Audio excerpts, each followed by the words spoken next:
Hello বন্ধুরা, আমার নাম রিমি। বয়স 18। আমার শরীর স্বাস্থ্য দেখলেই গ্রামের সব ছেলেরা আমার পেছনে পেছনে ঘুরে। আমার পরিবার গরিব হলেও ছোটবেলা থেকে আমরা দুই বোন খুব সুখেই বড় হয়েছি।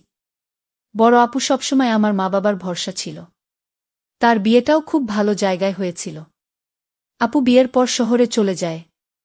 তার স্বামী, আমার দুলাভাই, প্রথম দেখাতেই খুব ভদ্র আর শিক্ষিত মনে হয়েছিল। আপু তাকে নিয়ে গর্ব করত। বিয়ের 10 মাস পর হঠাৎ একদিন আপুর ফোন, রিমি, আমি চাকরি পেয়েছি, ট্রেনিং আছে। ছোট বাবু আর সংসার সামলাতে পারছি না। তুই আসবি কয়েকদিনের জন্য? আপুর কথা শুনে আমি রাজি হয়ে গেলাম। আপু মানে আমার অর্ধেক মা। কিন্তু তখন জানতাম না আমি কোথায় পা দিতে চলেছি। বাসায় গিয়ে দুলাভাইয়ের হাসিমুখ দেখে খুব ভালো লাগল। বললেন, এই তো রিমি এসেছে।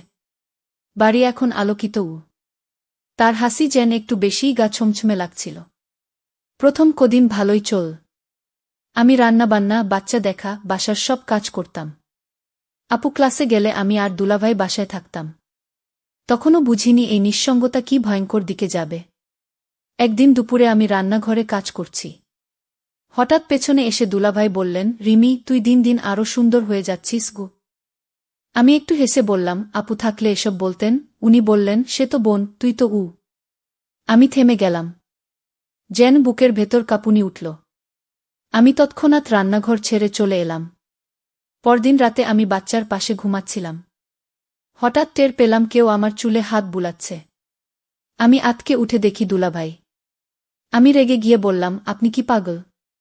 আমি আপনার স্ত্রীর বোন। উনি বললেন, তুই বুঝিস না রিমি, তোর শরীর, তোর গন্ধ আমাকে পাগল করে তোলে। আমি কেঁদে ফেললাম। পরদিন সকালে গ্রামে ফিরে যাওয়ার সিদ্ধান্ত নিলাম। আপুকে কল দিলাম। আমি দুলাভাইয়ের ব্যাপারে ডিটেলসে না বলে শুধু তার ব্যবহারের কথা বললাম। কিন্তু আপু কাঁদতে কাঁদতে বল, রিমি প্লিজ, কয়েকদিন থাক। আমার প্রমোশনটা আমার স্বপ্ন। বাচ্চাকে তো শুধু তুই সামলাতে পারিস। আমি আবার আপুর জন্য থেকে গেলাম। কিন্তু দুলাভাই যেন সুযোগ পেয়ে গেল। এখন দিনে রাতে, রান্নাঘর থেকে ঘর, শোবার সময়, প্রতিটি মুহূর্ত আমি তার চোখে এক ভিন্ন মানুষ। একদিন দুপুরে আমি কাপড় বদলাতে ঘরে গেলাম।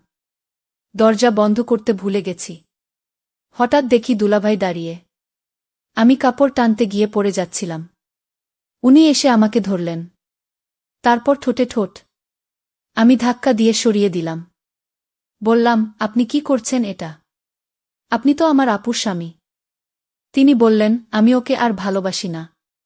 তুই আমার আসল প্রেম। সেই রাতে আমি বাচ্চাকে নিয়ে আলাদা ঘরে চলে যাই। পরদিন আপুকে বলি, আমি আর এক মুহূর্ত থাকব না। গিয়ে আপু বোকার মতো বলল, ও কি আবার কিছু বলেছে? ও একটু একা, বুঝে নিস কি? আমি বুঝে গেলাম আপু এখনো চোখ বুজে আছে।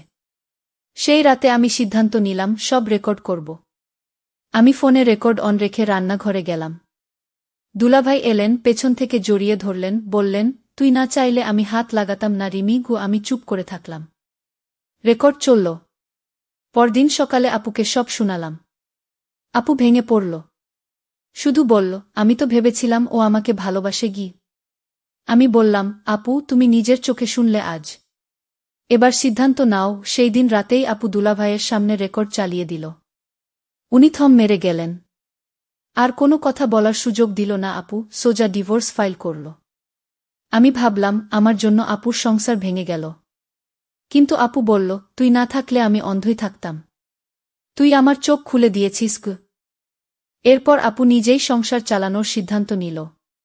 তার পুরনো সব স্মৃতি ভুলে গিয়ে নতুনভাবে বাঁচার উপায় খুঁজে পেল। আজ আপু একজন সফল মহিলা। আর আমি আমার মায়ের মতো নারীর জন্য গর্বিত। বন্ধুরা, সমাজে আজও অনেকে আছে যারা চুপ করে সহ্য করে। কিন্তু তোমাদের একজন সাহসী হতে হবে। সত্যি বলতে হবে, মুখ ফুটে দাঁড়াতে হবে। সকল মেয়েকে আমি বলতে চাই, কেউ যদি তোমাকে সম্মান না দেয়, তবে তুমি সেই সম্পর্কে থাকার জন্য বাধ্য না। তুমি যোগ্য, তুমি শক্তিশালী। আজ আমার আপু আর কখনো কাঁদে না। সে তার সন্তানকে নিজের হাতে গড়ে তুলছে। তার মুখে আজ হাসি। কারণ সে নিজেকে বেছে নিয়েছে। তোমরাও নিজেকে বেছে নাও। নিজের সম্মানকে নিজের কাছে সবার আগে রাখো। গল্পটি যদি তোমার হৃদয় ছুঁয়ে যায়, তাহলে দয়া করে ভিডিওটি শেয়ার করো, লাইক করো আর চ্যানেলটি সাবস্ক্রাইব করতে ভুলো না। ধন্যবাদ।